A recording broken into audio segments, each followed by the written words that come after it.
Hey there, welcome to the Homely Feast by Dolly. Let's dive again into the world of finances. In our last video, you have seen below topic. Introduction. What is financial planning? What are the misconceptions of financial planning? What are the types of expenses? Today we dive further into the topic, need versus want. A need is generally referred to as something that is extremely necessary for a person to survive. If a need is not met, it would lead to the onset of disease, the inability to function effectively and efficiently in society, and even death. Needs are categorized into two groups. There are the objective or physical needs and the subjective needs. Objective needs are those that are met through tangible things or things that could be measured. Examples of these include food, water, shelter, and even air. On the other hand, subjective needs are those that are often seen to ensure our mental health. Examples of these are self-esteem, a sense of security and approval. Want. A want is something that a person desires, either immediately or in the future. Unlike needs, wants are those that differ from one person to another. For example, one person may want to own a car, while another may want to travel to an exotic country. Each person has his or her own list of wants, each with a varying level of importance. Furthermore, wants can change over a period of time. This is in contrast to needs, which remain constant throughout the lifetime of the person. In other words, want is something you would like, but could live without it. So, next time you're debating whether to splurge on that designer handbag or save for a rainy day, remember the difference between want and need. I mean, let's be real here. We all have those moments where we convince ourselves that we absolutely need that new gadget or those fancy shoes. But come on. Do we really need it to survive? Will not having it lead to our untimely demise? Probably not. I remember one time I was convinced I needed this expensive coffee maker because, well, coffee is life. But then I realized, hey, I can still survive with my good old drip coffee maker. Sure, it's not as fancy, but it gets the job done. And don't even get me started on those impulse buys. You know, the ones where you see something shiny and immediately think you need it in your life. But let's face it, most of the time, those things end up collecting dust in the back of your closet. So, next time you're out shopping or making a financial decision, ask yourself, is this a want or a need? Trust me, your bank account will thank you. Now you look at this picture and tell me which one is need or want. If you are still confused whether it is need or want and you have to make a purchase of big amount, then comes a trick called 30-day saving rule. So, have you heard about this 30-day savings rule? And let me tell you, it's a game changer. Like seriously, it's like a financial Jedi mind trick or something.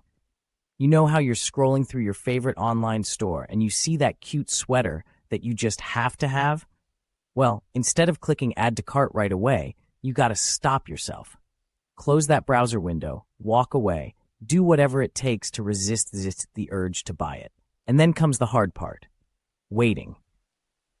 Yup, you gotta wait a whole 30 days before you can even think about buying that sweater. It's like a test of your willpower, your commitment to saving money. But let me tell you, it's worth it. Because after those 30 days, you might find that you don't even want that sweater anymore. Maybe you realize you have something similar in your closet already, or maybe you just forgot about it completely. And boom, you just saved yourself some cash. It's like magic, I'm telling you. So next time you're tempted to make an impulse buy, remember the 30-day savings rule. Your bank account will thank you. The 30-day savings rule is simple. The next time you find yourself considering an impulse buy, stop yourself and think about it for 30 days. If you still want to make that purchase after those 30 days, go for it. This rule works because by forcing yourself to wait on all your non-essentials, you remove the emotions from your spendings. The 30-day savings rule is a simple yet effective way to build your savings over time. By following these 3 steps, you can integrate this savings plan into your day-to-day life and watch your savings grow. First, it's important to identify your needs versus wants. Essentials like food, rent, and bills are approved purchases under the savings plan, while non-essentials should be put on hold. Next time you're tempted to make an impulse buy, ask yourself if it's a want or a need.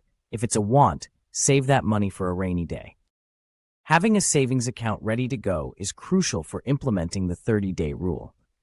By setting aside the money you would have spent and waiting 30 days before making a purchase, you can make more thoughtful decisions and earn interest on your savings in the process.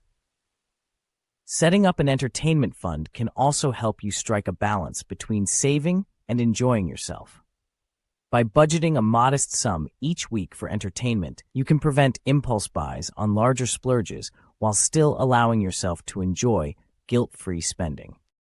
By following these steps, you can make your money work harder for you and reach your financial goals in the long run.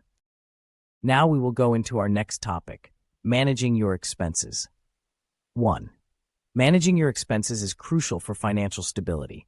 It's not just about crunching numbers, it's about taking a hard look at your current financial situation and take inventory of your finance. Are you constantly overspending, living paycheck to paycheck, or unprepared for unexpected expenses? Be honest with yourself about your weaknesses and past mistakes. 2. Make a budget plan. To take control of your finances, you need to create a money management blueprint. Start by setting a budget and tracking your spending. Look for ways to save money and consider using designated accounts for spending and saving. Make a plan to pay off any debts and develop good credit habits. 3. Save. When it comes to saving, it's important to make the most of your efforts. Save, invest, pay off debt, and then repeat the process. Be persistent and stay committed to your financial goals. By taking inventory of your finances, building a solid financial plan, and making the most of your savings, you can set yourself up for a more secure financial future. It may take time and effort, but the rewards of financial stability are well worth it. In this video, we have seen what is need versus want, what is 30 days saving rule, and how to manage expenses. In the following series of personal financial planning videos, we will cover topics such as paying off debt, planning for the future, determining the percentage of your income to invest, and budgeting rules. Subscribe to be notified of new videos and continue learning about personal finances. Like, comment, share, and subscribe to stay updated on new uploads. 3. Sinking fund. Thank you for watching and for your interest in improving your financial knowledge.